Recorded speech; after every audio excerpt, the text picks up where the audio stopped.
Hello, my name is Chad Wright for the Cleveland Stater, and I'm here with fellow Stater reporter Kevin Mcghee and Dr. David Stack from the Cleveland State University Political Science Department. Dr. Stack specializes in voter behavior in political parties, and we are here to ask him about the upcoming midterm election. We will be covering local, state, and federal issues in this podcast. Now, Dr. Stack, many of the students here at CSU are from the surrounding area, so we would like to address some of the local issues on the ballot this November. Kevin? The first one would be issue one, proposed constitutional amendment, which would lessen criminal penalties for low-level drug offenders. It's been a hot button issue in Ohio.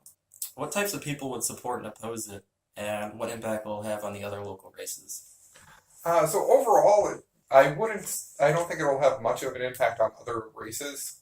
And it's unusual in the support. So a poll by Baldwin Wallace does have it have a high level of support. So about 47.9% of the population supports it, and 30% opposes it. This is also unique in that there is not a huge partisan difference here. So Democrats supported by about a 57% at a 57% rate, while Republicans supported at about a 38% rate. So Democrats are a bit more supported, but it's unusual to see numbers this close in a polarized era. So there is some bipartisan support for the issue. For example, former Speaker of the House, Newt Gingrich, has spoken out in favor of passing issue one. So I don't necessarily see this issue favoring one party over the other. People seem to be treating it as a somewhat nonpartisan issue. So you do think it'll pass then? If these poll results are accurate, if there's not a lot of error in them, I would say it is likely to pass. Of course, there's always polling error, and this is a pretty sparsely polled issue. So there's a lot of room for movement there. And I think this is sort of an issue that, as we get closer and closer to the election, people will start paying more attention to the issue. Sure.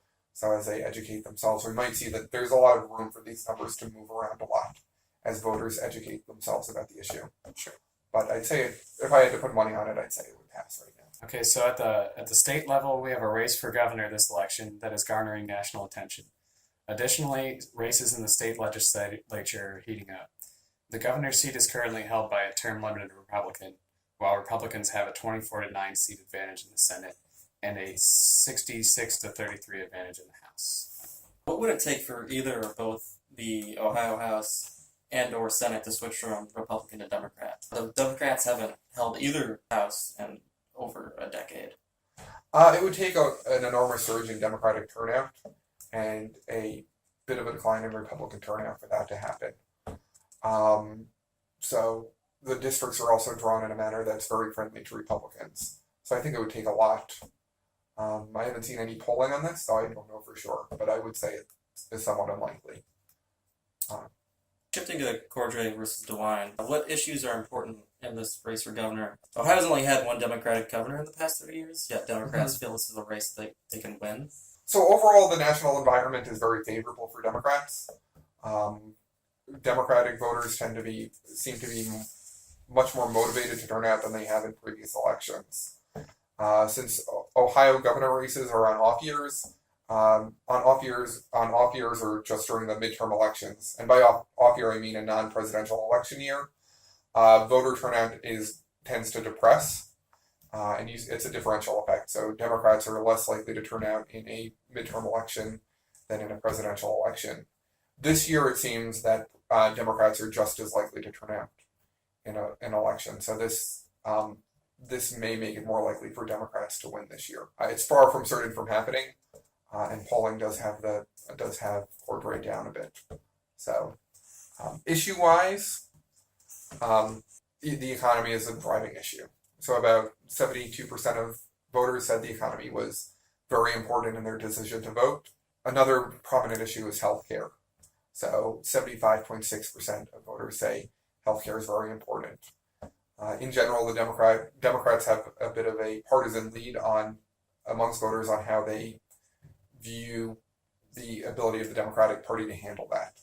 So voters do end up leaning on healthcare to decide their vote. That will probably favor Democrats. Would the economy favor Republicans in that case? It may or may not. So they're about running equal in the economy. So maybe. If it goes towards immigration, voters do tend to trust Republicans a bit more with immigration. So right now we see President Trump trying to move the frame of the debate and move the debate from broader issues to immigration issues where they're stronger. Would immigration have that much of an impact in a state like Ohio as opposed to like a Texas or California? I would say probably not. It can still be an issue, and I would say it would probably be more of an issue for a national race. So the ability of the Ohio governor to limit immigration is somewhat limited, whereas senators can actually vote on that. Speaking of more national races and federal issues, this is also a big year for the federal level elections as the Democrats attempt to even the playing field in Congress. Republicans currently hold a 235 to 193 advantage in the House and a 51 to 49 advantage in the Senate. Obviously, every race is important, but there were some local ones that we wanted to key in. The first race is the Senate race, Jim Renacci versus the incumbent Sherrod Brown. What will Renacci need on election day to bring him over the finish line? Overall, he's down in polling, so it would take a lot. So if Democratic turnout isn't what's expected, then he may have a shot. Elsewise, Brown is up in the polling. Renacci would also need much more name recognition. So as it stands right now, about 40% of the state of Ohio doesn't recognize his name. So in order to carry himself to the finish line, he would need to start spending a lot more money to boost that name recognition.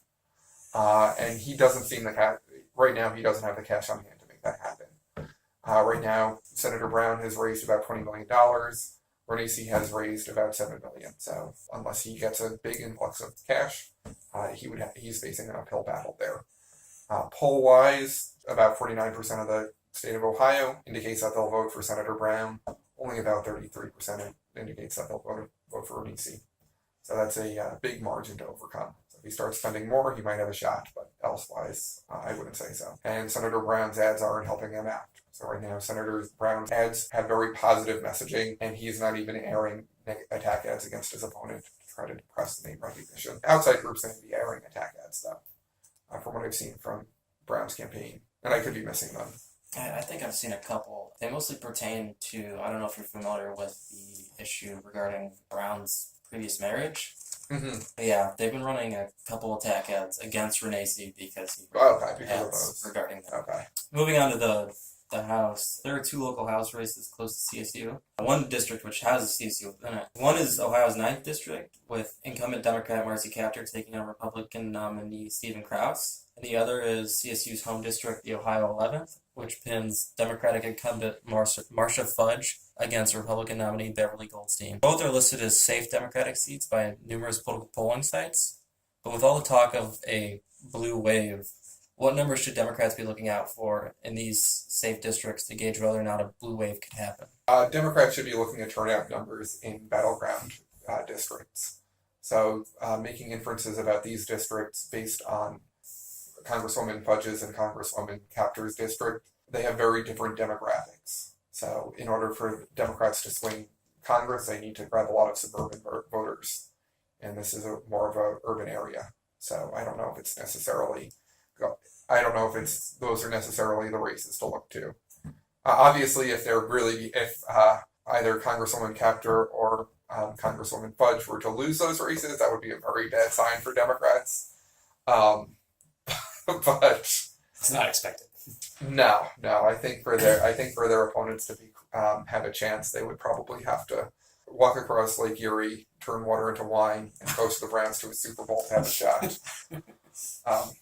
It's very, very safe Democratic districts. Would they be able to infer anything about, say, the governor's race from these two races? If they can if there's more turnout in these districts, it might help Democrats upstream. Overall, I don't think these races would speak much to the rest of the state. Moving to swing districts. Website 538 lists 3 Ohio districts as swing districts, those being Ohio's 1st, Ohio's 7th, and Ohio's 12th district. What turnout demographics would the 3 Democrats running against incumbents in these districts need to put them over the top? And additionally, going back to the blue wave line of thought, do the Democrats absolutely need any of these seats to take back control of the House? They don't necessarily need any one of these seats, but they would certainly be helpful. Overall, the Ohio, it's listed as a toss-up, but the polling on these races is somewhat sparse. The polling that's come in for the Ohio first does indicate that it's probably more of a lean or likely Republican seat. So Democrats probably shouldn't be looking there for an answer. Ohio 12th, it seems about even, but again, it's not a widely polled race. So the Democratic candidate has more money on hand, so that might tilt the election in their favor, but it's still more of a Republican-leaning district. So overall, if there is a huge blue wave, if there's a lot of turnout in favor of Democrats, those districts might tip over in favor of Democrats. What types of seats would be seats that they absolutely should pick up in this type of election? In order to have a shot at winning, there are a lot of districts where Hillary Clinton beat Donald Trump, but still elected Republican Congress people. Overall, if Democrats want a chance, they want to flip these seats. So if there are segments of voters that prefer split government, that might give them an edge up in those districts. Elsewise, a lot of the suburban districts, if they can swing the suburban districts in their favor, they have a good shot at it. Overall, most of the districts are very well gerrymandered. What do you think the chances are that that could happen, and what would that mean, not only electorally, but also legislatively, if the Democrats took back one or both houses? So I'd say they have a very good shot of doing it, but it's very far from certain. This might be a case of where the media is overplaying the expectations that the Democrats win back the House. I'm very comfortable saying this is the best shot they've had since 2006. In 2010, after the Republican wave election in 2010, a lot of the districts were redrawn to make it even harder for Democrats to win. So this is their best shot at doing so. Whether they actually do so, I'd say they probably have about a 60 to 70% shot of taking the House. If they were to gain control of the House, there would be a lot of policy implications. So first off, it would forestall the implementation of the Republican agenda.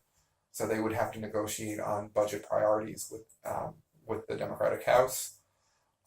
Major legislation, I would be very surprised to see any major legislation passed. So it would be a return to the gridlock that marked the last 6 years of the Obama administration. You might see an infrastructure bill or something. The big change we'd see would be much more aggressive oversight of the Trump administration. So right now, the Republicans are prioritizing passing different legislation or sort of keeping a lid on things. If Democrats were to gain control of the House, you would see a lot more oversight and a lot of hearings into different practices of the Trump administration. And you think that the Senate's pretty safe for Republicans then? I'd say it's not completely safe. They are certainly favored to win that. So that doesn't mean this. So I'd say they have the edge going in.